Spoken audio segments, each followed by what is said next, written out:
Imagine this. A prestigious engineering conference in Munich 2019. The air is thick with academic pride. Dr. Maria Reyes, a brilliant civil engineer from the Philippines, takes the stage. Her topic: traditional bamboo bridge construction. The reaction: la ter per la uter. Loud, condescending laughter.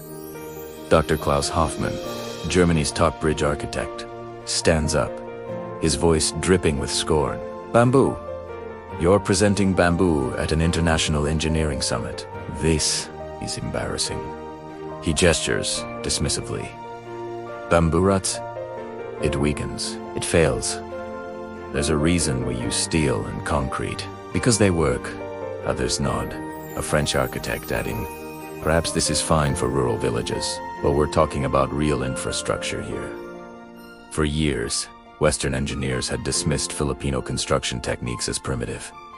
But Dr. Reyes was gone. She knew something they didn't. She advanced to her next slide. Dr. Hoffmann, she said, her voice steady.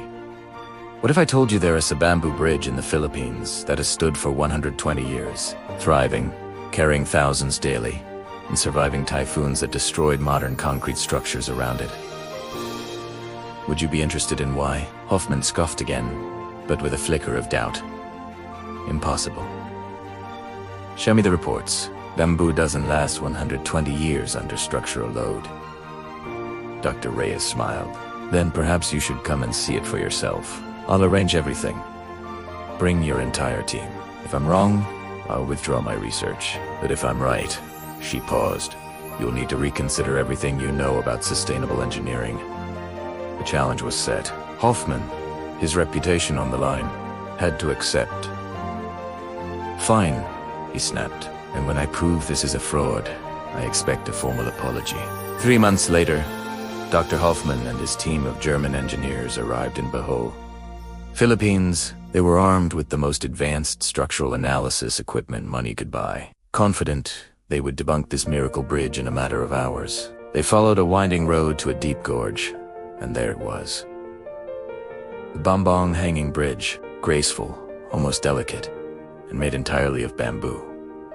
Hoffmann stepped out of the vehicle and just froze. This, he said, his voice laced with disbelief. This is your miracle bridge. He cautiously examined the weathered bamboo, finding no signs of rot. The joints weren't held by steel bolts, but by traditional rattan bindings and wooden pegs. His assistant, Dr. Weber, took a moisture reading. How long did you say this has been here? Haskid, the elderly bridge keeper, Mang Thomas, replied.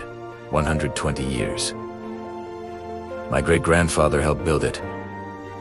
Hoffmann shook his head. Impossible. It must be a replica. You've rebuilt it. Mang Thomas just smiled patiently. No, engineer. The same bamboo. Our ancestors understood things your modern science hasn't discovered yet. The German team spent the first day taking measurements, testing load capacity, and analyzing the bamboo's composition. Every single reading just deepened the mystery. The bamboo showed minimal degradation. The moisture content was perfect, almost unnaturally so for the humid climate. This doesn't make sense, Dr. Weber muttered that evening, staring at his data. Hoffmann, refusing to show his confusion, shot back. There must be chemical treatments. Modern preservatives they use to fool us. On day 2, they took core samples for lab analysis. They put the rattan bindings under microscopes and studied the traditional joinery that used no nails or screws. The results were stunning. There were no modern chemicals, no preservatives invented in the last century. The protection came from traditional methods passed down for generations. They smoked the bamboo, Mang Thomas explained. Watchin tim with specific woods, at specific temperatures. Then we cure it in salt solutions made from local plants. We positioned each piece according to the sun and wind. Hoffmann was dismissive. Smoking and salt, that's folk tradition, not engineering. Mang Thomas replied gently. And yet, your modern bridges. How long do they last before needing major repairs? This bridge has seen 120 typhoons. Each one destroyed something modern nearby. The bridge remains. On the third day, Dr. Hoffman insisted on a stress test. "We'll find the failure point," he declared. "Based on all known engineering principles, the bridge should start showing stress at around 3,000 kilograms of distributed load." They loaded it with 5,000 kilograms. The bridge barely moved. They increased the weight to 7,000 kilograms. It held perfectly solid. Finally, they loaded it with 10,000 kilograms, a weight far beyond what any sane engineer would consider safe for bamboo. The bridge performed flawlessly. Dr. Weber stared at his instruments in disbelief. "Klaus, this is impossible. The structure should have failed 3,000 kilos ago. The bamboo should be splintering." Dr. Hoffman stood silent, his face pale. Everything he knew, his entire career, was crumbling before his eyes.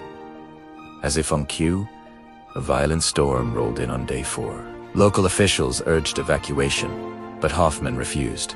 "I want to see how it performs under real stress," he insisted. The typhoon was brutal.